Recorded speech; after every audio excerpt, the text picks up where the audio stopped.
Onda se vraćamo natrag uz Donja jezera. Idemo prema gore, prema livadi, to se zove Poljana, to je malo opasno kako tu. Ovdje idemo onda.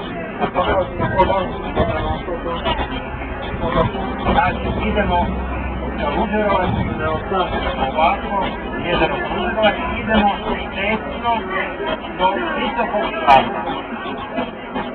Potom Plitvica, radi slap visok 78 metara. To je naš najviši slap što bi ponašali. I tamo, prije su tamo bila i vjenčanja, bila jako lijepo, a sad više nema te zavjetnije. I od tog, i nekad se moglo pokupati. Kad je zabranjeno. To pogledamo, vraćamo se natrag. Po ovom crvenom, vidite tako? Galanovac,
Line to